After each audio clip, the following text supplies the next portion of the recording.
let's get started. Welcome to the Rocky Mountain Miracle Center 11 a.m. Course in Miracles class with me, Anna, and I will be your facilitator, your pilot for this journey for today. And let's just take about 2 minutes and just close our eyes and breathe and just feel the moment. Enjoy this moment right here, right now. Let us remind ourselves, now is the only time there is.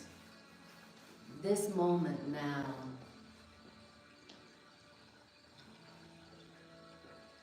In this moment now, we can access all the good, the beauty, the power that is always present within us and always surrounding us. It is true, we have been given everything by our Creator.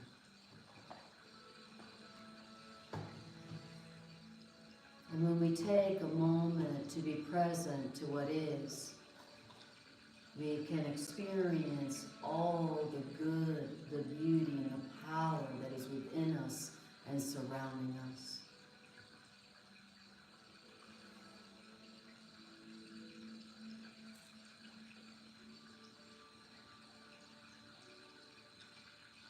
So we breathe in the moment, and we extend our awareness and our love around us, feeling the beings of light, the angels, the friends that are around us, though most of the time unseen by us.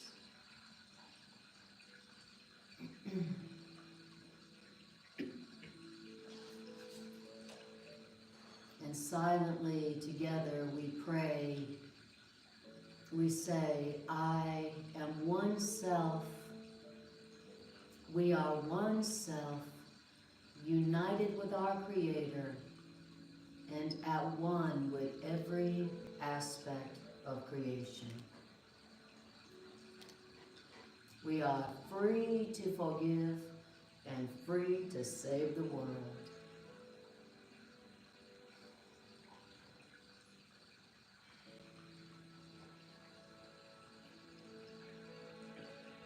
Beautiful. Wonderful. Well, when you're ready, take a breath. Open your eyes. All right. Excuse me. Welcome, everybody. I think, let's see here. Let me find myself here.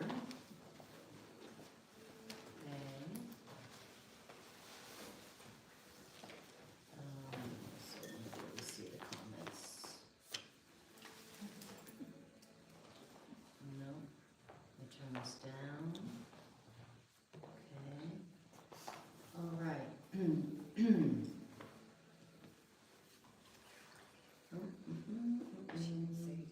Okay.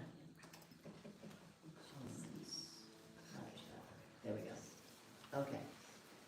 Well, good morning. Does anybody need a book? Does anybody need a book who doesn't have one? Okay. I love it that you all have books. That's awesome. That means you're serious. It's like, we're serious about this. And the more you see what these ideas do in your lives and what they offer, the easier it is to become serious about learning this curriculum. You know, it's nothing but one reward after another. You know, the rewards of God, the rewards of truth. So where we're at today is chapter 26, section 10, and the title of the section is The End of Injustice. So, of course, Miracles is telling us that we've been very unfair. We've been very unfair to ourselves and others as children of God. And this section talks about how we've been unfair to ourselves and each other. It uses the word justice a lot. Justice, just. And really what that means is fairness. You know, and it's talking about how we have been deeply unfair to ourselves as children of God and unfair to other children of God. And that when we learn about God's fairness, that God is fair, God gives, what does it say, something like God's fairness is complete. You know, God gives everything to everybody. And so God's fairness is what we are wanting to learn how to have and be. You know, the way God created us is completely fair. Everybody has the same. Everybody has everything all the time. You know, God's giving is complete. God didn't be like, well, I'm going to give most of it to you, but I don't have any more left for you. Sorry. Oh, well, that's life. That's not the way God is. And only as we learn of God's fairness, and we have been given everything by God, will we be able to be fair and give the same to everybody as well. So, what's the first sentence? The first sentence is, what then remains to be undone for you to realize their presence? The same book. Is it? I don't know. 652. 652 in the blue book. Oh,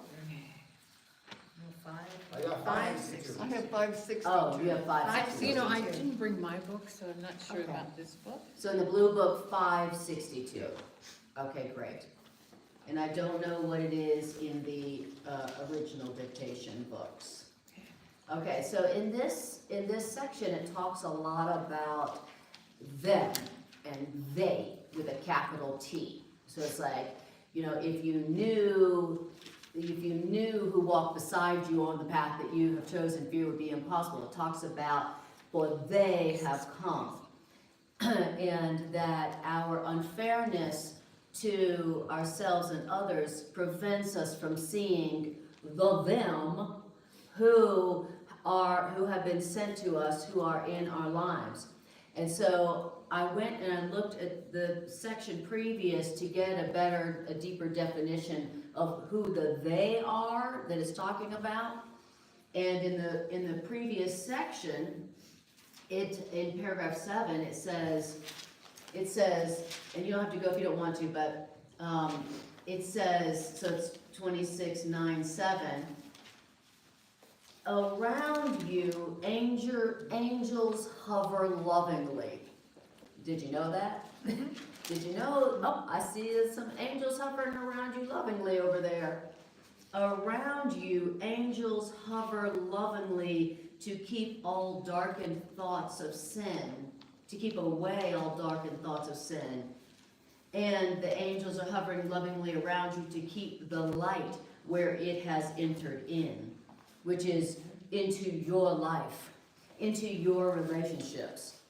The angels are hovering around us lovingly to keep away all darkened thoughts of sin and to keep the light in where it has entered in, which is you.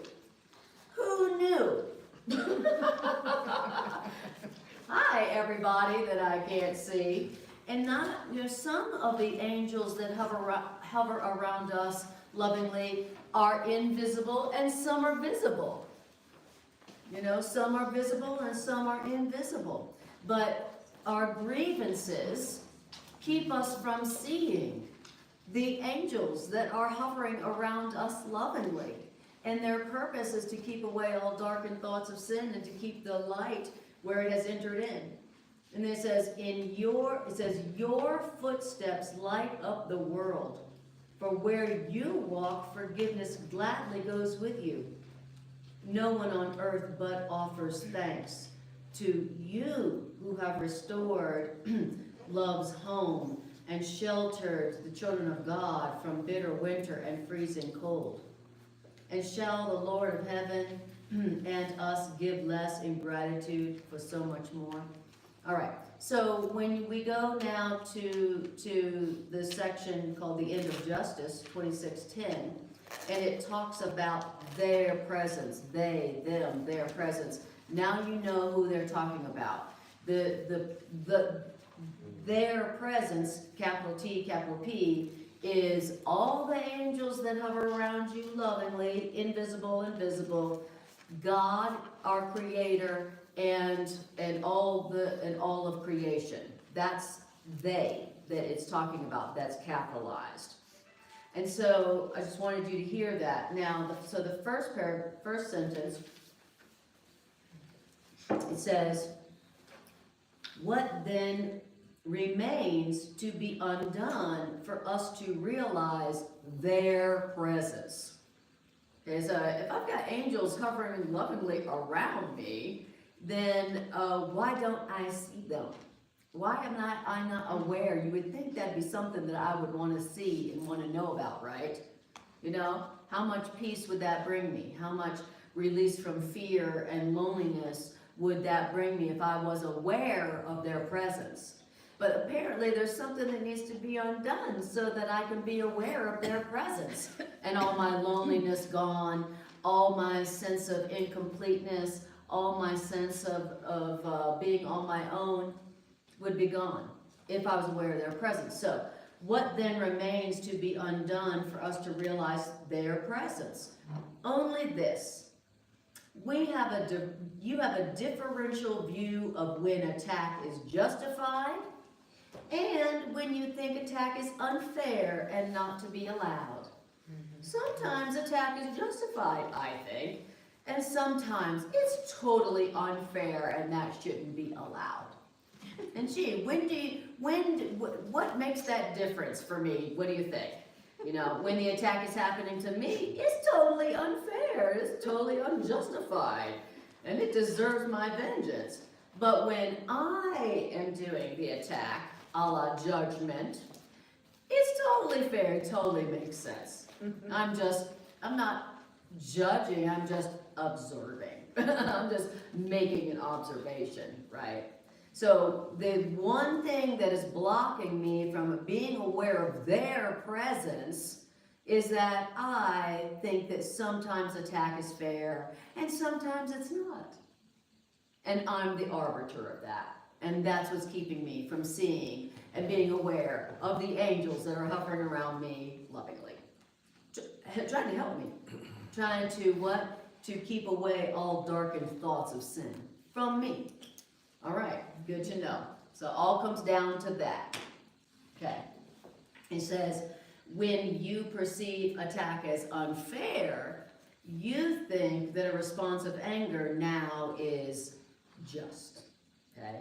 So when I see the attack as unfair, I think that a response of anger now is fair also, it's justified. And thus, we see what is the same as different. So now we're confused because now we see what is the same, that every situation is not a call for attack, it's a call for love. And so I'm confused. I'm seeing something that's the same, everything's a call for love, and I'm seeing it as now they're not all the situations aren't the same, they're different. Some are a call for love and some are a call for attack. Okay? And so it says now we're confused. Okay? And confused as to when attack is fair and when it's not. Okay? And then it says, but confusion isn't limited. It's a funny sentence. That's the whole sentence. Confusion is not limited. What does that mean? That means if confusion in this regard occurs at all, then your confusion will be total. So if you're confused about when attack is justified and when it's not, then you're going to be confused about everything, especially in your relationships, where attack seems most justified. When I'm doing it. Right, when I'm doing it, I am an informed observer. When they do it, that's totally unfair, and now my anger is justified. Okay, just got that straight. In other words, I'm totally confused. And my confusion is total. Okay? As soon as I make that mistake, now I'm going to be confused about all my relationships. Because I have a differential view of of when attack is justified and when it's not. Okay, all right. Anybody need to leave? Anybody okay? Everybody okay? So it won't hurt my feelings. You know, I'm only able to teach the course because I didn't write it. You know, I'd be scared to death to teach this if I wrote it. So I don't take it personal.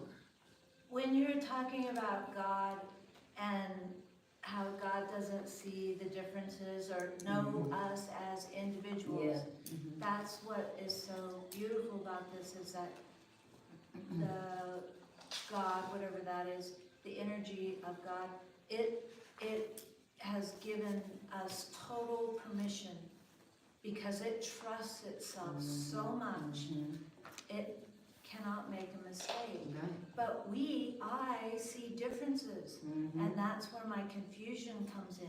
Yep. And I make judgments, or I have limited perception, but I forget. And we've been given free will, so I think it's totally justified. I think I'm supposed to make these decisions. Oh yeah. Yeah, you know, that's what goes by maturity in our world. You know, how well I judge. So there's no hierarchy of illusions in my mind.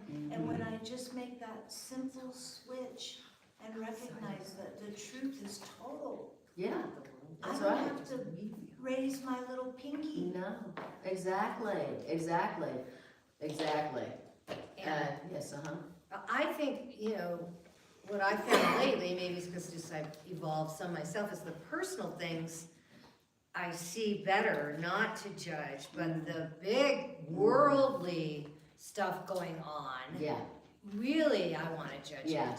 I got a lot And of that's confusion war, going and on that's that, a on lot that of one all too. those big things all Yes. over the world. Yes, true. Very hard. I second that. Yeah. That's what's I hard share- for I me. share Thanks for that. sharing that. I'm I better share at the the personal differentiation. stuff. I share that differentiation disorder. It's very hard.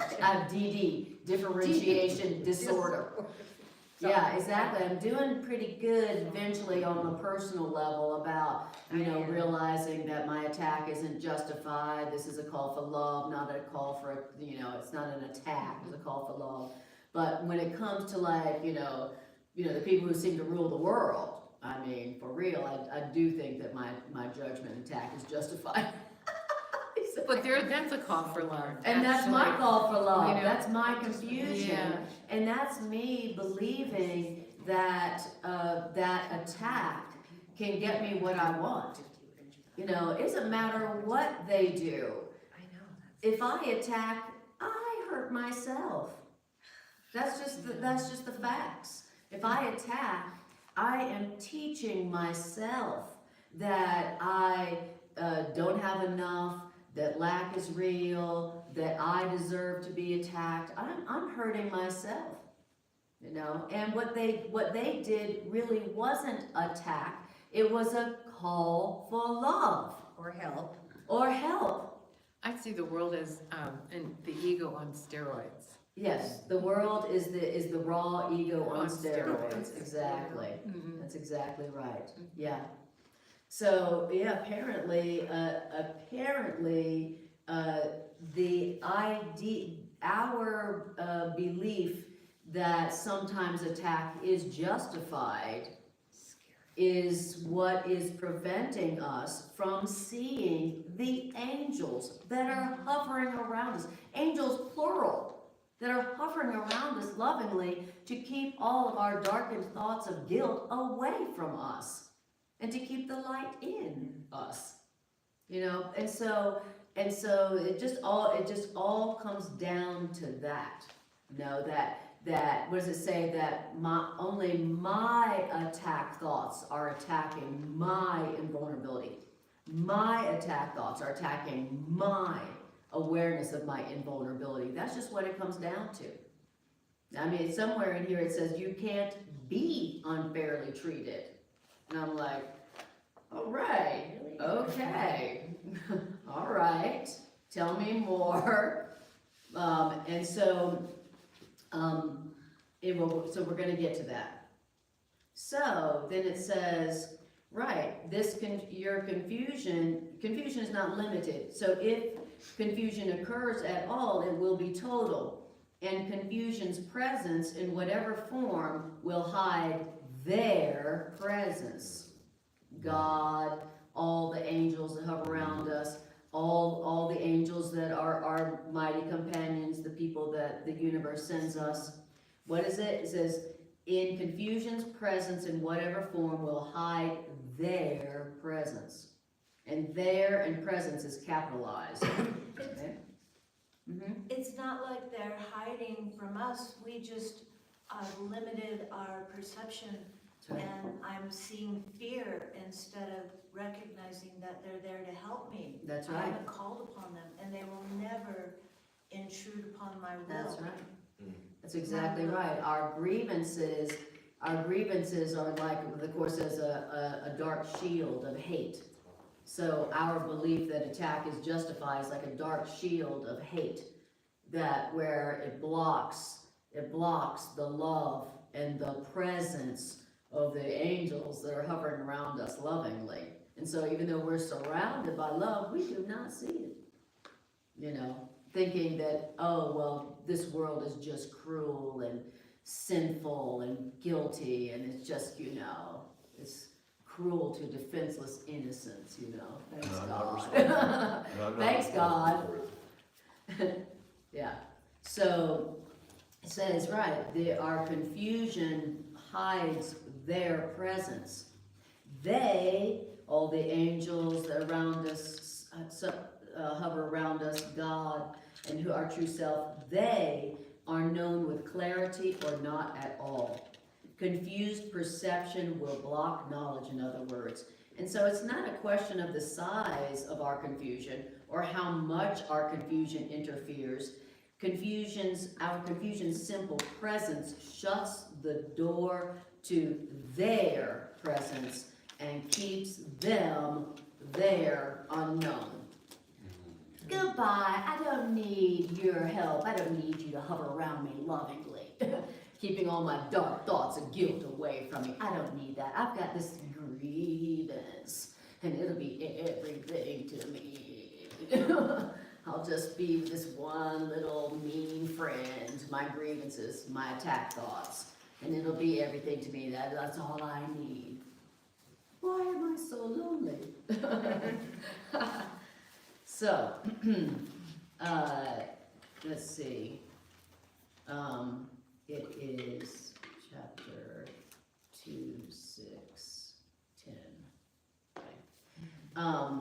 All right, well, paragraph 2. So, what does it mean if you perceive attack in certain forms to be unfair to you? This is an unfair attack on me. What does that mean? It means that there must be some forms of attack that you think are fair. Oh. Okay, because otherwise, how could some forms of attack be evaluated as unfair? Unless there are some forms of attack that are fair. Some forms of attack, then, are given meaning and perceived as sensible. This form of attack has meaning and it is sensible, right, since I'm the one doing it. And then only some forms of attack are seen as meaningless. And this denies the fact that all forms of attack are senseless. What do you mean by senseless? I mean, they are equally without a cause or consequence. Okay, that's amazing. Which means they cannot have any effects of any kind. That's the truth about all forms of attack. All forms of attack. Even the ones that I think are sensible and meaningful. Whew, it's hard to believe, huh? That's really, really hard to believe. Especially if you have any relationships anywhere. Does anybody have any relationships? Because where is it that it seems like our attack is most sensible and makes most sense? In our relationships, right? And it's like, well, if I don't protect myself, if I don't defend myself, then, you know, I'm gonna be taken advantage of. You know, you got to protect yourself. And then how do we protect ourselves? We think attack protects us. We think attack makes us more safe from being hurt, from being abandoned, from losing. We actually believe that attack works to make us safe. And we're confused. That's what it means to be confused. You know, if you think that attacking, which only makes your sense of guilt and fear and anger and sickness deeper, actually protects you, then you're confused. And we're confused. We're very confused about what really truly does make us safe. And we're very confused about our true nature. You know, we don't understand that in our true nature we cannot be betrayed. We cannot be abandoned. We cannot be hurt. We cannot even be killed in our true nature. And we're confused about what we are. We definitely think we're the body. And you can't help, if you think you're a body, you can't help but feel vulnerable and feel like you need to attack to make yourself more safe. And so we're confused about what we are. You know, and only if we are not a body, if we are a spirit, can we realize that we don't need to attack. We don't need to attack to make ourselves safe. We don't need to do that. That's silly. That doesn't work. It expressly does not work. You would think that we would see that obviousness by now, but we don't, because we're confused. And confusion is not limited.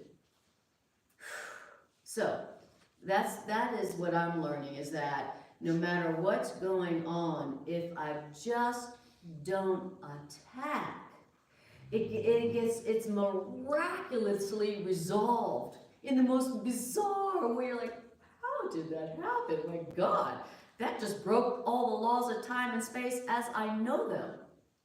That is what happens every time I'm like, oh, I really want to attack. I really want to attack. Oh, that's just going to hurt myself. Oh, I don't want to give to them what I don't want to receive. I'm not going to attack. I'm not going to attack. Oh, what's the truth? And every time I don't attack, literally miracles happen. Miracles, things that defy the laws of space and time and economics and health and you name it. So, all right. So then it says, their presence is hidden by any veil that stands between their shining innocence and our awareness that it is our own shining innocence, and that this shining innocence equally belongs to every living thing along with us. That is what our attack thoughts hide. Okay, the shining innocence of God, our true self, all the angels that hover around us, and our awareness that this shining innocence belongs equally to every living thing. This shining innocence equally belongs to every living thing. That is what you will see. That is the truth. That is the nature of reality that you would see if your eyes were not blocked by grievances, by your belief that sometimes attack is justified, and only sometimes it's not. And you have to, I say to myself about, well, what is attack? Oftentimes I don't recognize that I'm attacking. That's right. Because at any time I think I see that something is wrong, is an attack. Absolutely. Every time you think, if they were different, I'd be happy. If this were different, I'd be happy. That is an attack. Because you're attacking because you believe they're guilty. Yes. You don't believe they're innocent. Yes, exactly. You're saying you're guilty, and if you weren't, I'd be happy. That's what we're saying every time. That's what a grievance is. That is what a grievance is. It's if you were different, I'd be happy. If this were different, I'd be happy. That's an attack thought. But the root of that stems from the belief that you're guilty. That's right. Because if you knew you were innocent, they couldn't attack you. Absolutely. If you knew that you could not, if you knew that you were truly innocent, if you were experiencing truly your shining innocence, your true nature, the idea of attack would be silly. It'd be ridiculous. It would never cross your mind. And if somebody attacked you, you'd be like, you poor dear, are you all right? Do you need help? Are you okay? You need some, come here, let me give you a hug. That's what we would be doing. When somebody said something mean to us, we'd be like, oh, don't hurt yourself like that. Why are you hurting yourself like that today? And they'd be like, I'm not, what? That would blow someone's mind if they were attacking you and you said, oh, don't hurt yourself today. You deserve only love. That'd be so mean. That's what's happening. I'm not hurting myself. I'm trying to get you, set you straight.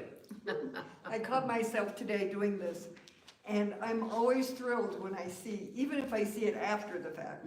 But this time I saw it in front of the fact, and I'm driving here, and I'm short on time, and I want to get here, and I've done everything that I'm supposed to be doing prayer-wise in the car for safety. But this dude in front of me But this dude, is not. And I said to myself, if you were out of the way, I could get there on time. yes. And I do that every day. immediately it hit me. Oh, if the world were different, I would be happy. Yes, exactly. And if I got on time, I'd be happy. It's like If I wasn't late, I'd be happy. How many times do I do this without ever noticing? I know. It's so just good. like Barb was saying. Our attack thoughts, and which are our judgments, are so ubiquitous that we don't even recognize when we're doing it. Don't even recognize. This was from a recent class. You attack the real world every day and every hour and every minute, and yet you're surprised you cannot see it. That's hilarious. Will you read that again a little bit more slowly? That's perfect. You attack the real world every day and every hour and every minute, and yet you're surprised you cannot see the real world. And so what if we Or put the in the... angels surrounding Oh, you. exactly. And then what if you, exactly, I was going to say, what if you put in there the loving world? You know, we're attacking the loving world every day, every hour, every minute, and yet we're surprised we don't see a loving world. It's like, why don't I see a loving world? I guess the world just sucks, you know. But no, I don't see the loving world because I'm attacking it every day, every hour, and every minute. It's like we're saying about, that's a perfect passage because we don't recognize that we're attacking their presence. We don't realize that we're attacking God and God's creation and ourselves every day. You know, and then we wonder, why is the world so ugly and cruel and mean?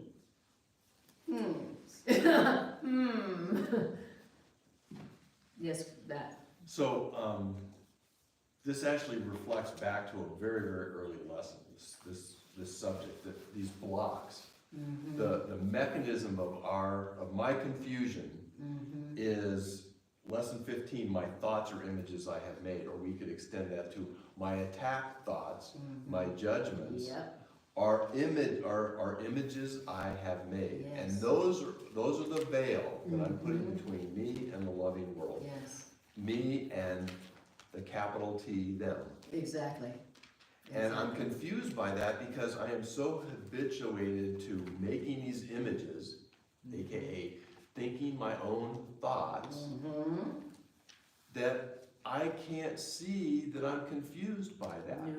No, I'm completely we blind. think to we that. know. We don't realize we're confused, we're like, I sure am glad I'm as smart as I am. Anybody else wanna hear my opinion?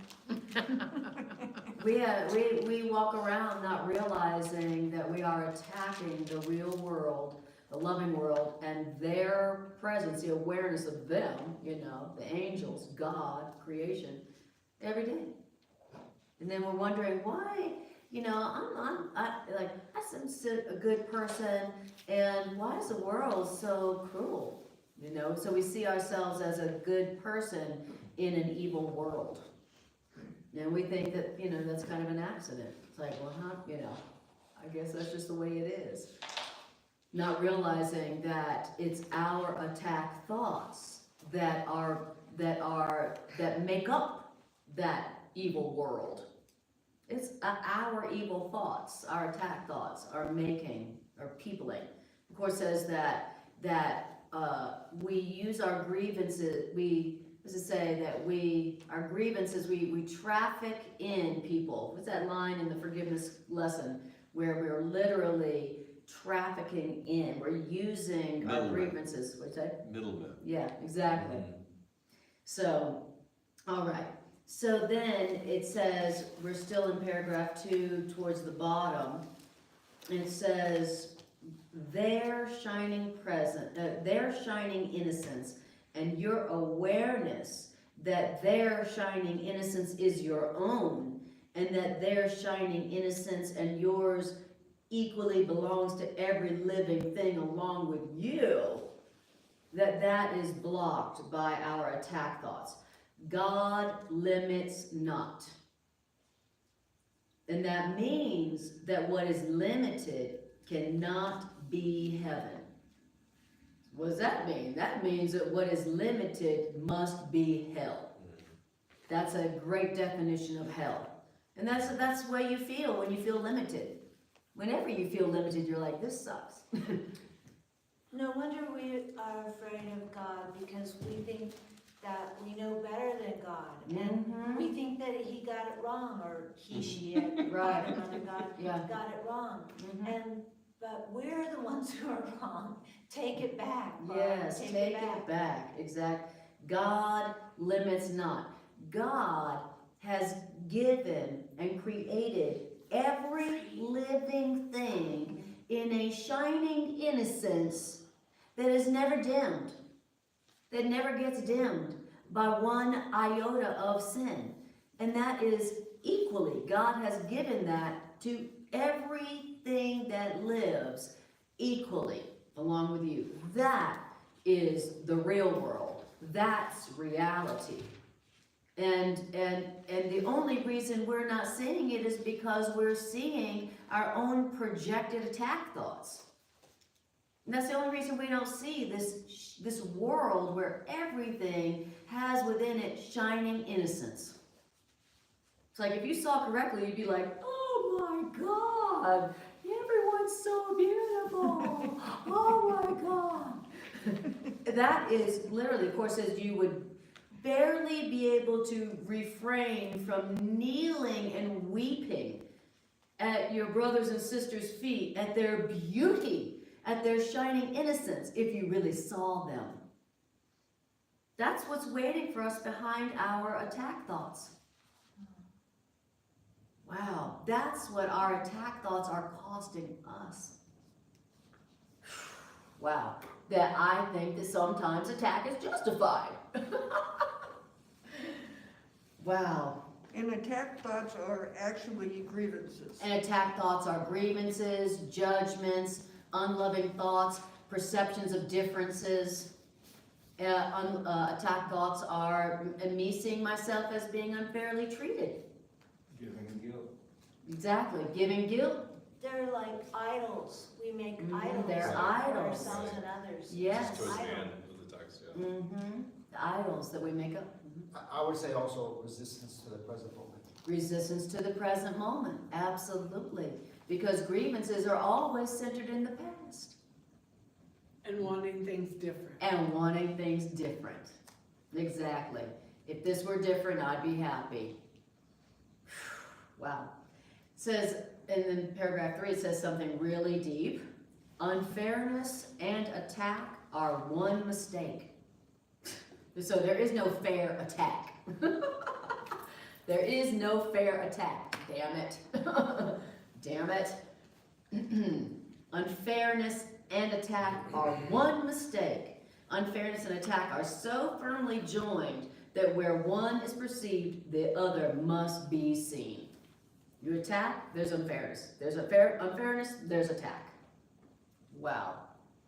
In other words, you cannot be unfairly treated, period.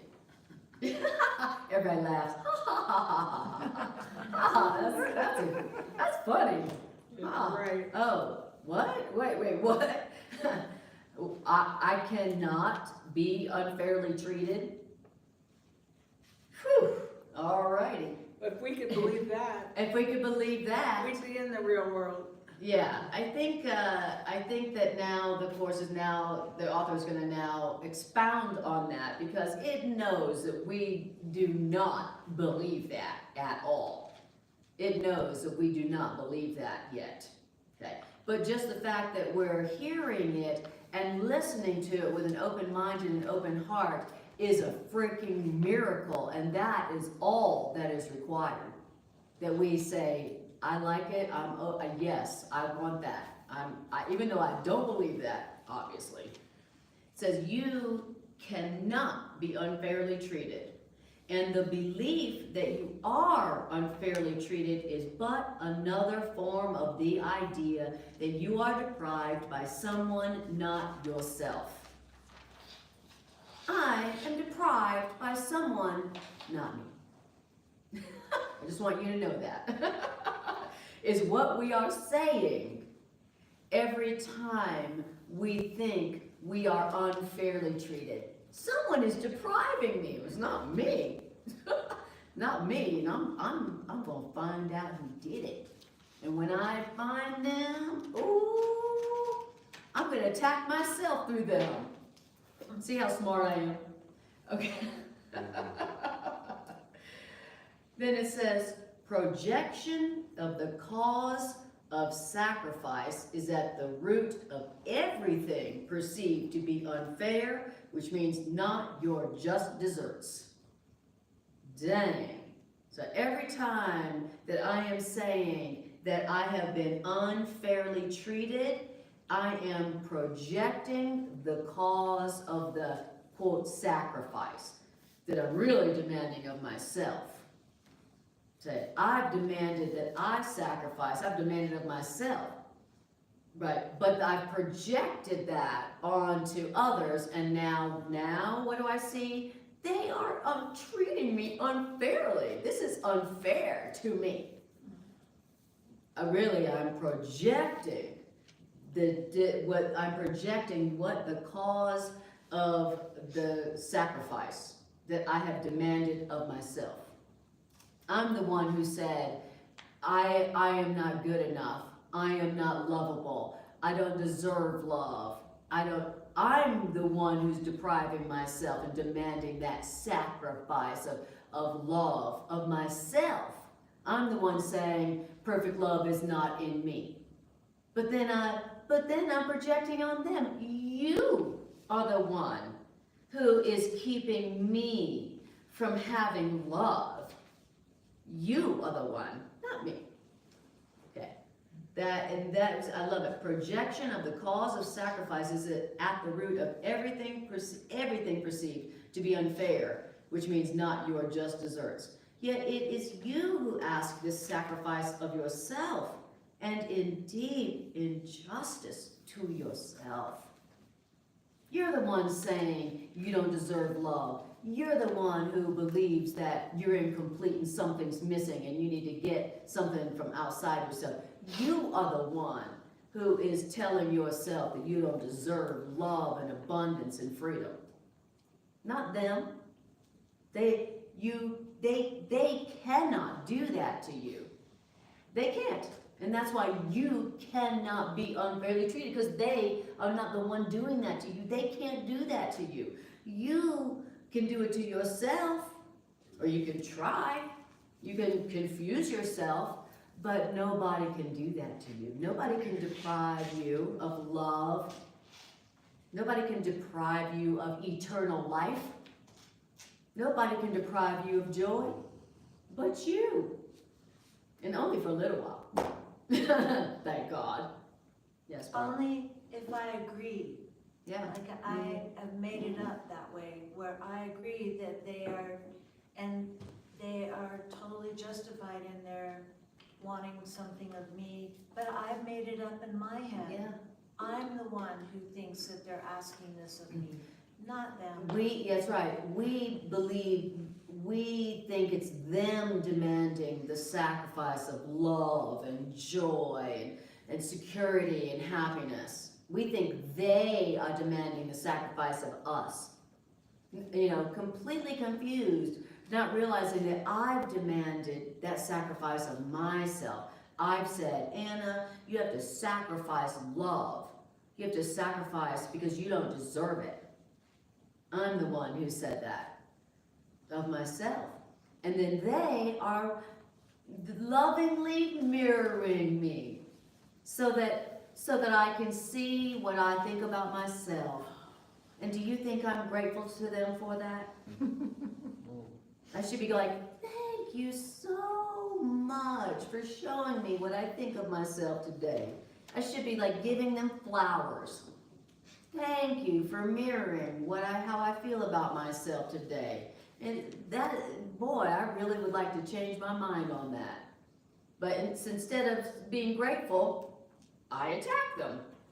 My old boss told me once, "You're so defensive," and I instantly said, "No, I'm not."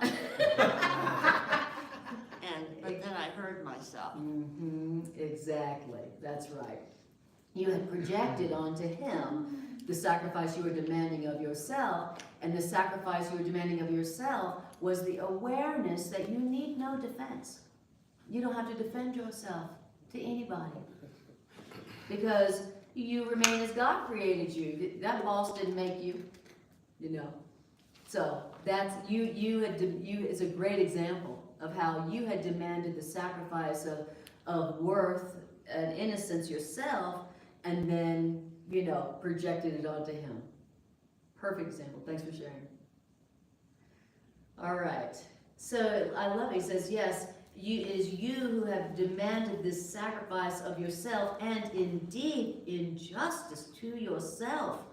You have no enemy except yourself.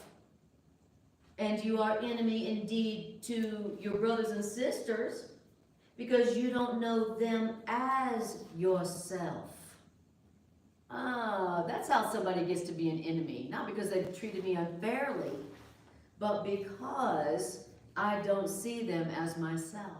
If you don't see someone as yourself, you're going to see them as your enemy. Now, you may want to keep your enemy close to you so that you can control them and call it love. But if you see somebody as not yourself, you will see them as different from you, and you will be defensive. You will attack. In other words, you will see them as your enemy. All right. It says, what could be more unfair or unjust than that your brothers and sisters be deprived of what they are, which means denied the right to be themselves, shining innocence, and asked to sacrifice their Creator's love and yours as not their due. Yeah, what could be more unfair than that? That we do what? That we demand that they be deprived of the innocence that they are, denied the right to be themselves, that we demand that they sacrifice their Creator's love as not their due. And that's what we're doing when we give them guilt. We're saying, you don't deserve God's love. You're guilty. I can't believe you cut me off on the road and made me late to class. You don't deserve God's love. You should demand you sacrifice God's love for you because you cut me off. You treated me unfairly, right? That's what we're doing. And he says, what could be more unjust than demanding that people sacrifice God's love for them. Or just accept my perceived grievance with them Mhm. as their own. Just to assume that that's a reasonable thing for them to do. Yeah, absolutely. They should definitely sacrifice their innocence for what they did to me, for sure. They should sacrifice God's love. I'm sure God doesn't love them as much right now because they cut me off. Absolutely, that's fair. And we wonder why we don't experience more love in our life and in our world. Or what we don't We're see like, the where's the angels. love? I'll tell you where, I'll tell you where. I'll tell you where it is. It's right behind your grievances. It's right behind all your attack thoughts. I know you're saying this over and over, and boy, am I struggling. So, thank you, Trudy, for the examples and concrete that cut me off. Yeah. Now, what do I do? Nothing. I do nothing, Just, but how do yes. I switch my mind? Just by practicing, you know, when the temptation to attack comes up, you know, when you're learning to go, I'm having a temptation to attack. Oh yeah, that's what we're learning here. That's what learning means. Recognize what you're doing. Yeah. And stop digging a hole. And that's what this curriculum is about. It's increasing our awareness so that we're not just being run like a robot by our subconscious mind. We're learning how to become conscious of our own thoughts. You know, but before the course, we were literally like robots, not even aware of what we're thinking. All we're aware of is how everybody is treating us unfairly. At the very end, it says what you need to say to Yes, yourself. exactly.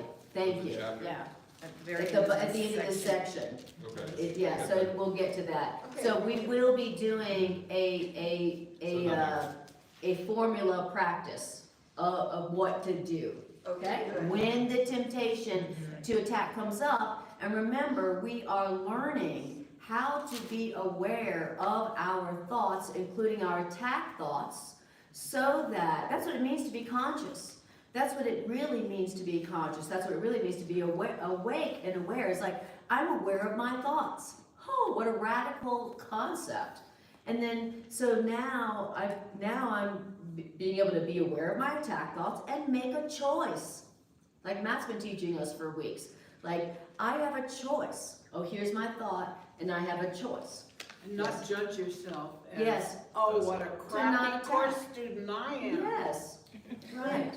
When To you- not project. When you were talking earlier about the angels and all the help that's there,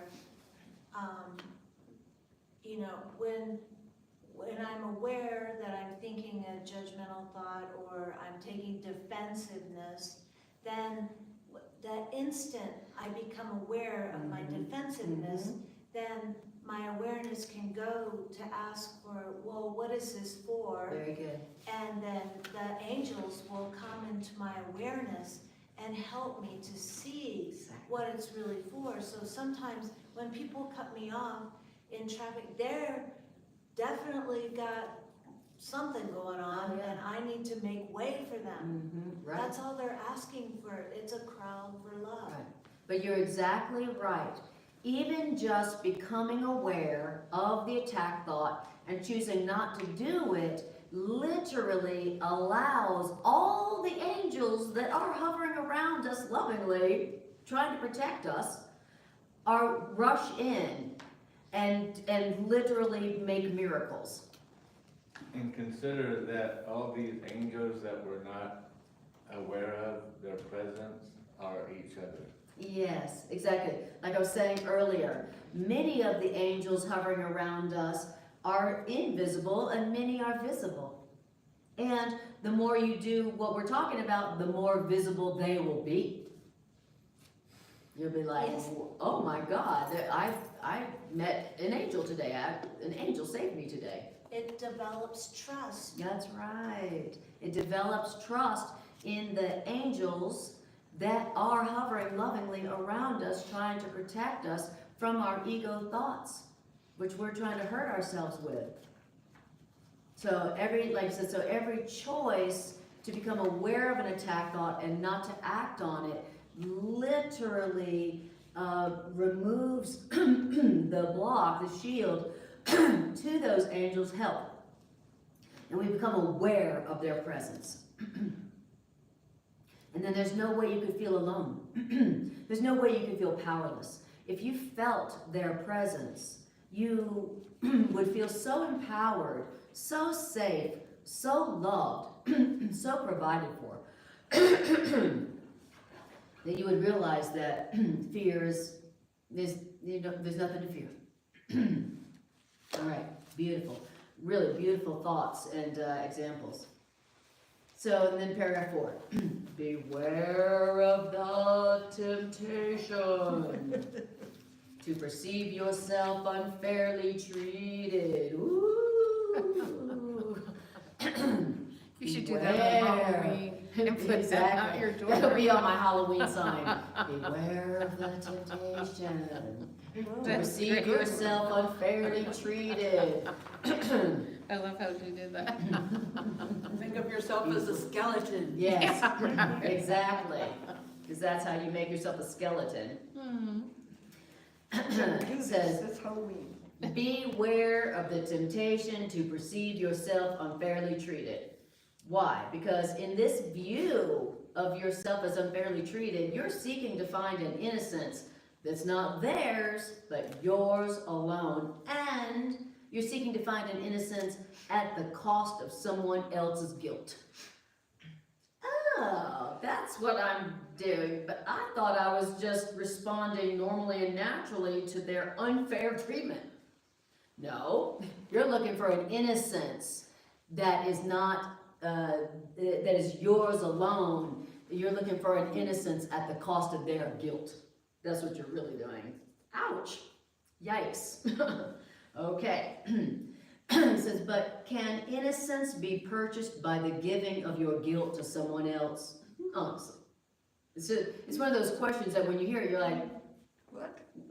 no, but, it's just stating the obvious, but we certainly do that. Anytime you are attacking somebody, anytime you're giving someone guilt, you are believing that you are able to purchase your innocence by giving someone else guilt. And I'm going to feel so innocent if I could just get rid of all this guilt and give it to them. I'll feel so great about myself. I'll feel so innocent. I feel so lovable and loving. I'll just feel so good if I just give them my guilt. Like, here, take this guilt that I'm hurting myself with. I'm going to give it to them. It's like a bad cold. Here, take my bad cold. Isn't that just parenting? Is this parenting? What'd you say? Isn't that just parenting? Isn't that? The man in the back says, isn't that just parenting? Right. Yes, if you're doing it the ego way, yes, unfortunately. And also, it's the way we've been doing relationships, and that's what it's about to talk about. It's saying that's become the purpose of our relationships. It's like, I just, instead of like, what we're really saying is, I just want someone to love. I just want someone to love. What we're really saying underneath that is, I just need somebody who would take my guilt off my hands so I can feel innocent again. Are you the one? Will you be the one? Are you the one? Who will come into my life and let me give them all my guilt so that I can feel innocent? Who will love me? If only I had someone to love me. Meaning someone who would feel guilty enough to take my guilt that I'm projecting onto them, giving to them, believing that will enable me to purchase a feeling of innocence. Dang, we're confused. Just about the confusion that's total, this is the confusion we're talking about. We're confused. We are confused. All right. But when the Course just asks us that question, it's just like, just absolutely, just You know, it's like, oh, that's what I'm doing. Can innocence be purchased by the giving of your guilt to someone else? Are you really gonna feel better and good about yourself when you attack somebody with guilt? And is it really innocence that your attack on them is attempting to get? So I'm like, I just want to feel innocent again, so I'm going to project all my guilt on them. But is it really innocence that your attack on them is trying to get? Question. Isn't it really retribution? Isn't it really vengeance you're trying to get? Vengeance for what? Vengeance for your own attack upon yourself that you're really trying to get. You're not trying to like feel innocent, you're really trying to get vengeance for your own attack on your own self. Dang. This is deep. Deep course. Remember I said earlier, this is the kind of class where people might walk out on. He's just stretching. That, you know, literally, I was watching, I was looking at some of the comments on one of my YouTube classes recently. I think it was one that Greg and I were doing. And it was talking about the section about your parents. It was talking about how, it was saying that, you know, we have trouble forgiving because we really do want them to believe that they did something to us. And there was a comment, and it was all caps, and somebody said, "This is total bullshit," with like 5 exclamation points. Total what? Bullshit. And I was like, exactly, that's exactly what the ego's got to think and feel when it hears these ideas. For someone to hear, you cannot be unfairly treated. You know, the ego's gotta be like, this is total bullshit. Only those who really, really want to be free. Only those who really want to be happy and abundant and healthy and free and experience their own shining innocence, and only those who really want to experience the real world would ever listen to this and go, yeah, all right. Yeah, I don't believe that yet, but I want to. Okay, so I'm still struggling with the last line, just making sense out of it. Is it not retribution for your own attack? I'm just not even getting it. Well, another way you could think of it to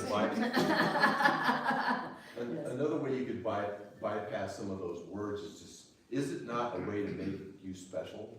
Isn't my condemnation, putting down of another, just a way to make me feel special relative to them? Yes, and it's like, listen, when we feel unfairly treated, then we really do believe that if we were like, hey, you guilty, we really do believe that we would feel better, right? By attacking them. Is that right? We think we're gonna feel better, right? He says, no, it's not, you're not doing that so you can feel better. You're doing that actually to get revenge. Right. You're doing that to attack your own self. You believe that you deserve attack and punishment.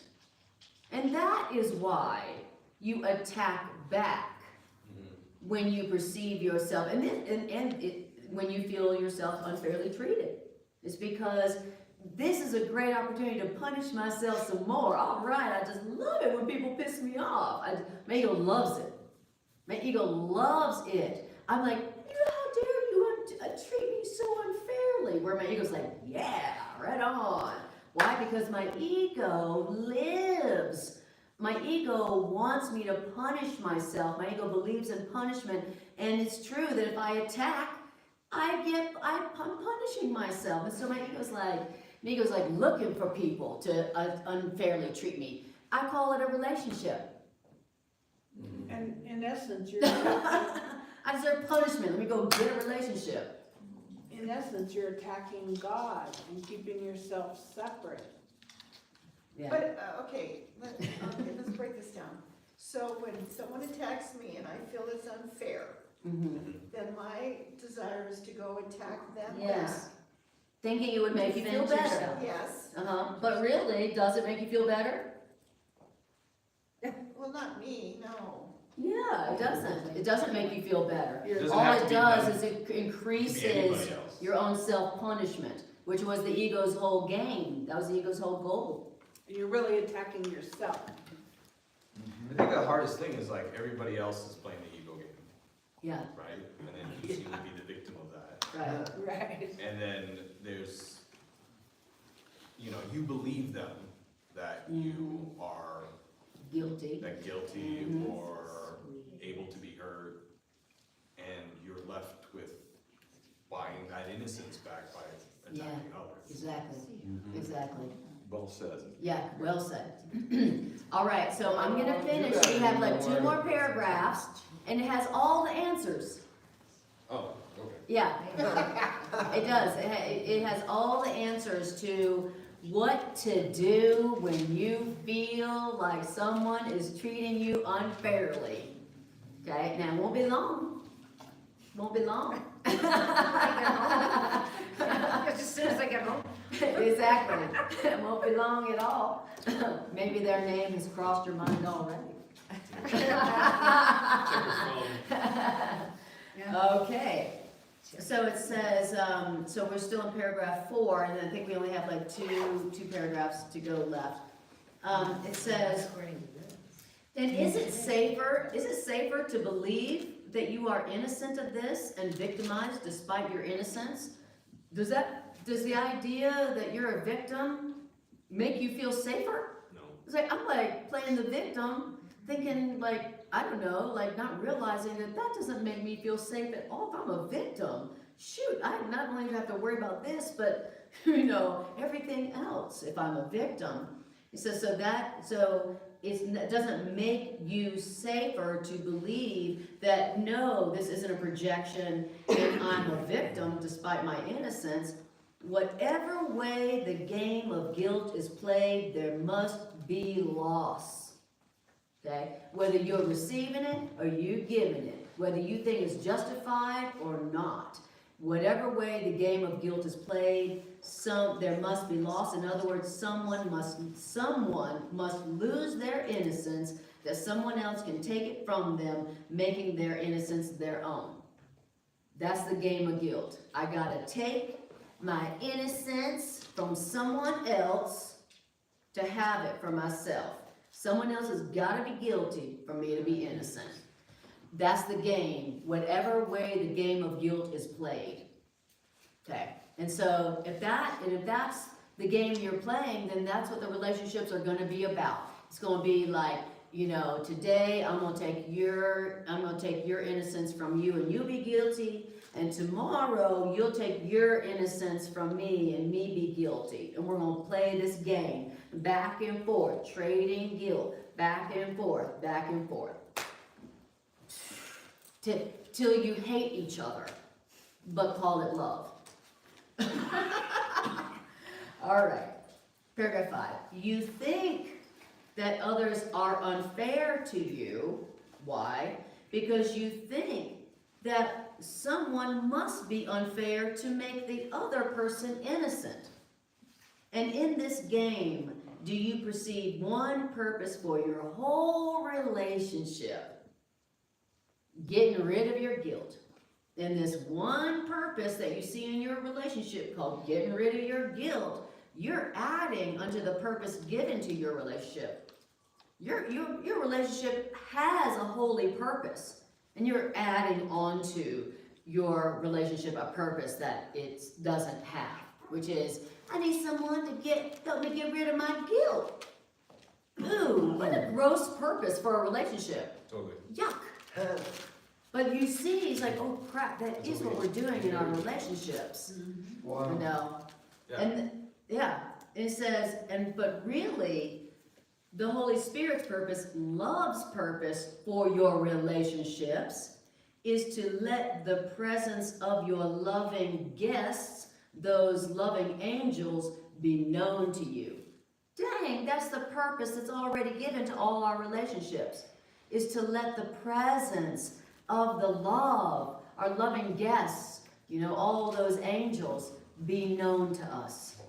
That's the real purpose that's already been given our relationships, not the exchange, not the guilt game. And to this purpose for our relationship, nothing can be added, because the world is purposeless except for this purpose, this holy purpose for our relationships.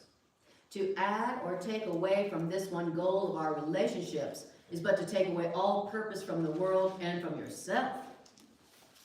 And each unfairness that the world appears to lay upon you, you have laid on the world. How? By rendering the world purposeless, which means without the function that love sees in the world. And simple justice has been thus denied to every living thing upon the earth. Wow. Who wrote this? Who wrote this book? Jesus Christ. Who wrote this book? Who wrote this? Right, I tell you what, there's a very good reason whoever wrote it is invisible. You know what would happen to this person if whoever wrote this had a body?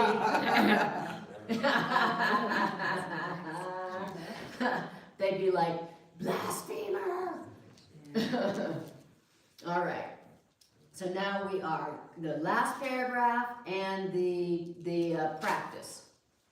So, what this injustice does to you who judge unfairly, and you who don't see, and you who see as you have judged, you cannot calculate. Ooh-wee.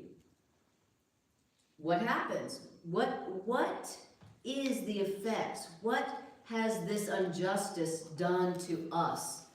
Us judging unfairly, us attacking unfairly, what has it done to us? This is what it's done. Well, the world has grown dim and threatening. Check. Not a trace of all the happy sparkle that happiness brings can you perceive to lighten up your way in the world. That's what our unfair attacks have done to us, to our world. And so, now we see ourselves deprived of light. We see ourselves abandoned to the dark. We see ourselves unfairly left without a purpose in a feudal world. Wham! Anybody recognize that? Yep. Okay. And that's not because that's the way the world is. That's because that is what our unfair attacks have done to us. Wow. And all attacks are unfair.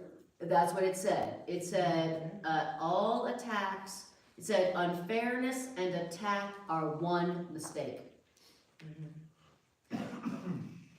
Wow. It says, then it says, the world is fair because the loving spirit has brought injustice to the light within. And within you has all unfairness been resolved, which means replaced with justice, which means with love. That's what's really going on. All the unfairness that we've done to ourselves and each other has already been brought to the light within us and been replaced with love. Oh, let me recognize my problems have been solved already. That's what's really good. That's what he means when he says, the world is fair. Isn't that interesting? The world is fair because all unfairness has already been brought to the light within us and been replaced by love. Good to know. It says, and then, so if you perceive injustice or unfairness anywhere, okay, so Carol, this is for you, this is it. In all of us, if you perceive unfairness anywhere, next time you perceive yourself as unfairly treated, okay, then this is what you should say. By this unfair treatment, do I deny the presence of my Creator and creation? So the Father and the Son, that's Creator and creation. So by seeing this unfairness, I am denying the presence of my Creator and all of creation, all the shining innocence. And I would rather know of them, my Creator and all of creation, than to see this unfairness, which their presence shines away. It's like I can't see that, I cannot perceive them being unfairly treated and know and experience my Creator's love and all of the shining, beautiful innocence of creation. I cannot experience the angels that are hovering around me lovingly, protecting my mind from darkened thoughts of guilt, if I'm going to be looking at this unfairness. The unfairness that we think has been done to us, we're like looking at it, oh, we're working it over, like playing it over, working it over like this and thinking about it like this, and just really like obsessing sometimes over the unfairness that's being done to us. But this is saying I can't look at it and be obsessed with it and know how loved I am, know how fully supported I am by the universe, that I am literally swimming in a universe of abundance. There is no lack. But I can't look at my grievance, the unfairness that I think is being done to me, and know how supported I am in this abundant universe. I can't see all those angels who are hovering around me lovingly. I can't have it both ways. I can have the grievance, or I can have the miracle. Exactly. I can have this grievance of how I'm being unfairly treated, not realizing it's a projection. Or I can have the miracle, where I live in a world that is fair, where I have everything. I don't have to worry about somebody depriving me of something that my Creator gave me. I don't have to worry that I could be deprived of love, or deprived of life, or deprived of whatever I need. I don't have to worry about that. Nobody can treat me unfairly. No, nobody can treat me unfairly. I have everything. How can somebody treat me unfairly when I already have everything? I can't be abandoned. I can't be killed.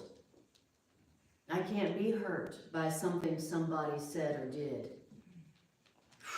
That's the truth.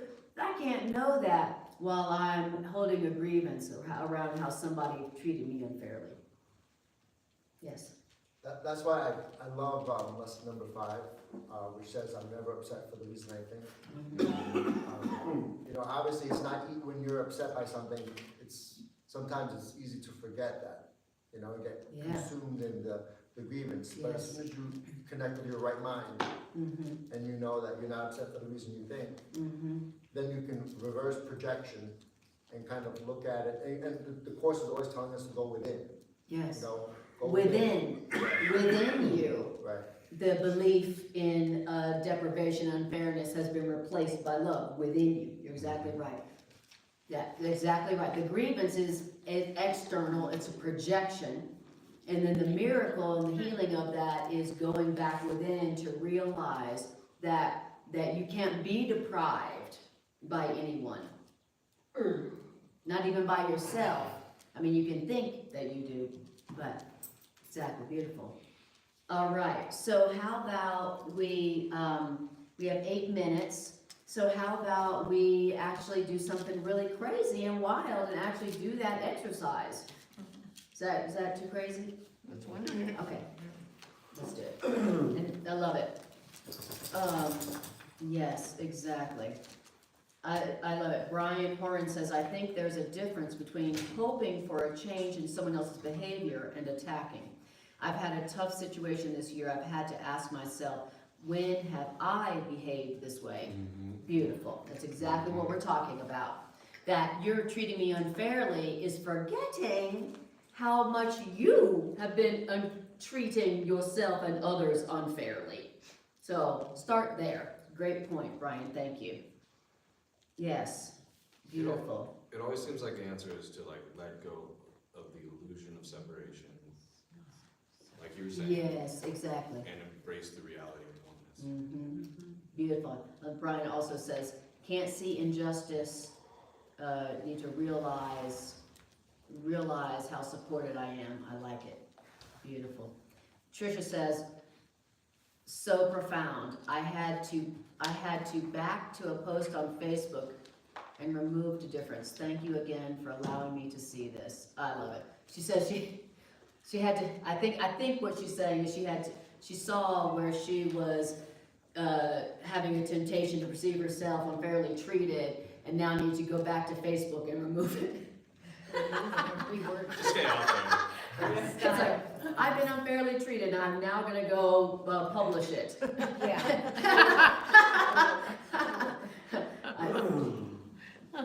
Where do I find, you started to say this in the beginning, if you know who walked beside you, where Yeah. do I find the rest of that?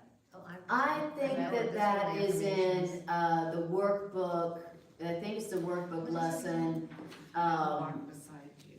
That God walks with me in If I perfect knew- holiness. I say that every day. Yeah. So you. If have I that, knew okay. but who walked Yeah. beside me, I go blank. All right. Okay, I'll So- find it. Yeah. I'll give it to you before you leave class. I would never have any fear. Okay, we need to get to some music. Okay, any questions or comments? Let's do the love offering.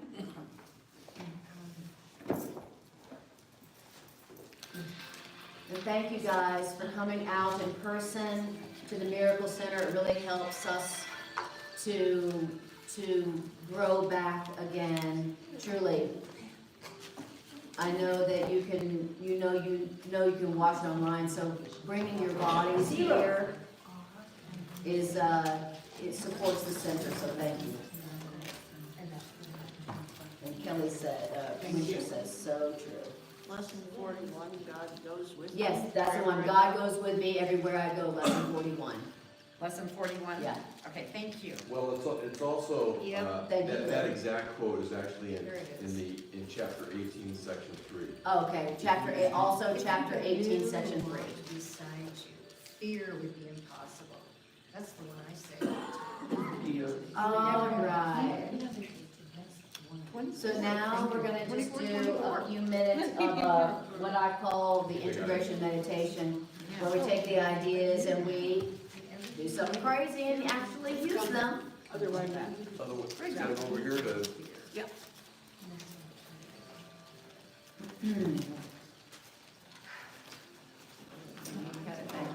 You guys are, you already had it? Back here. Over here? I'll just save it from Alrighty. Alright, so, close your eyes. Not you guys if you're driving or operating heavy machinery. Man, goes off cliff after listening to one of Anna's meditations. Now I have to have a warning on my classes. Alright. So let's just take a breath and just focus our mind.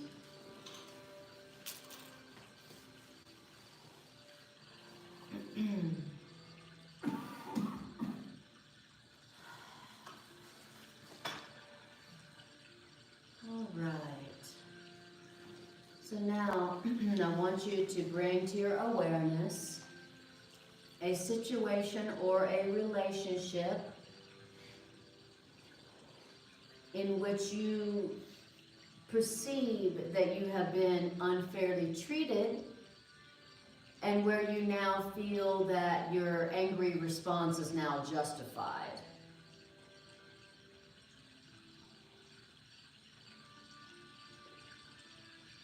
Also, any place where you are feeling that your attack or the giving of guilt to another person is justified. Bring that to your awareness.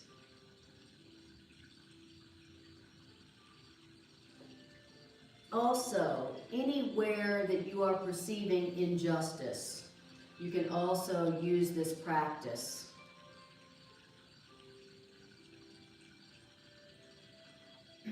So, bring that situation to, or relationship to your awareness, see it in your mind's eye, and I want you to say to yourself,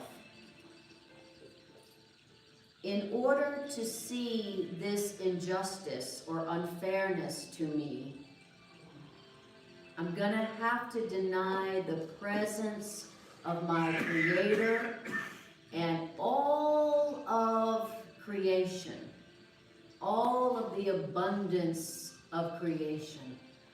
To see this unfairness, this injustice, to believe it, to be hurt by this perception of being unfairly treated, I'm going to have to deny all that my Creator has given to me and everyone, and all the good and abundance that is given to me freely in creation. That's my choice here.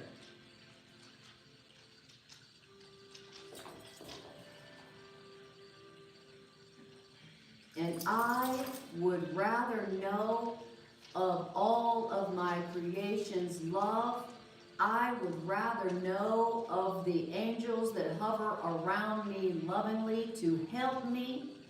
I would rather know of them and their presence than to look any more on this unfairness that I thought was done to me.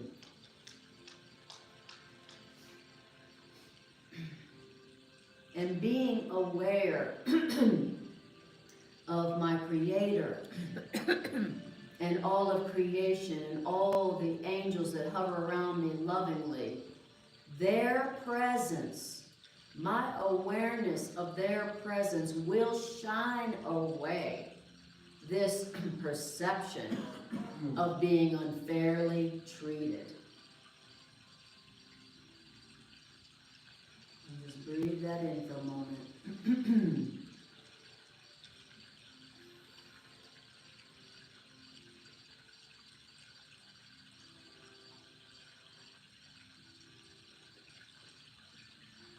What creation is offering to me,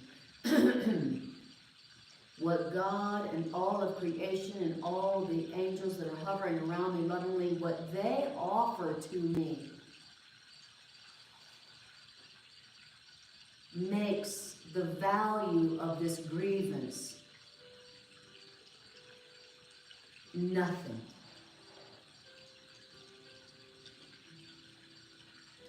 What this grievance gives me is absolutely nothing compared to what is waiting for me just behind this perception of being unfairly treated, this grievance. Everything I want in my heart of hearts is waiting for me just behind this belief that I can be unfairly treated.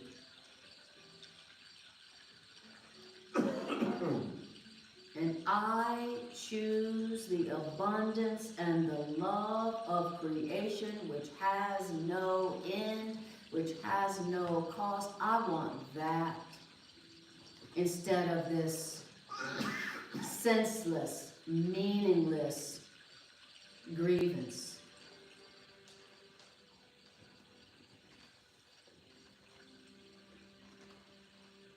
In this holy instance, I will not trade my miracles for this grievance. I won't. I'm not gonna do it. I am not gonna trade my miracles for this grievance. No way. I choose the awareness of of my Creator and all that my Creator has given to me and all of creation forever and for free. That's what I want.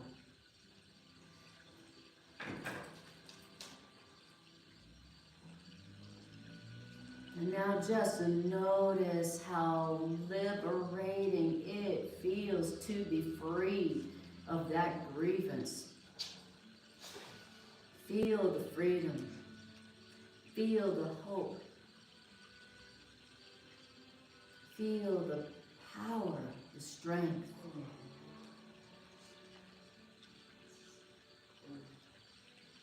Now you are free of a burden that you could only stumble beneath.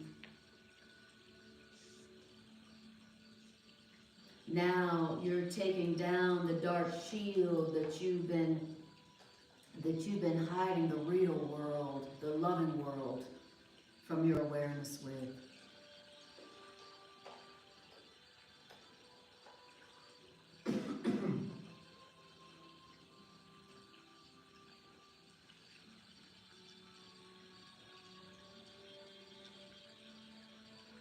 The next time we are tempted to perceive ourselves unfairly treated, let us remember that no one can deprive us of anything that our Creator has given us.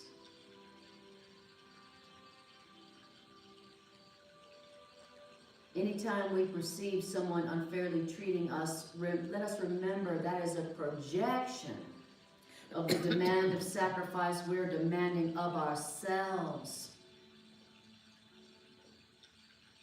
And then choose otherwise. Turn within to that stately calm inside you and feel the presence of your Creator and all of creation within you. To see that you lack for nothing. You have everything. I cannot be deprived. I cannot be unfairly treated.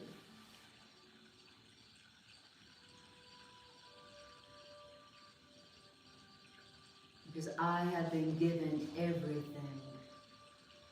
And so has everyone else.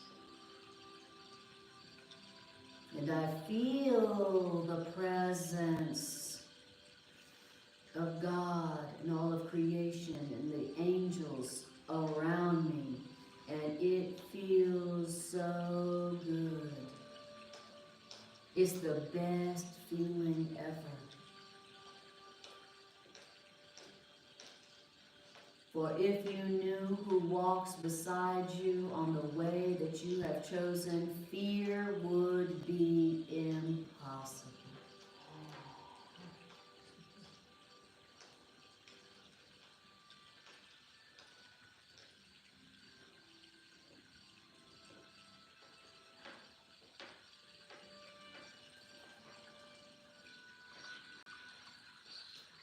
Beautiful.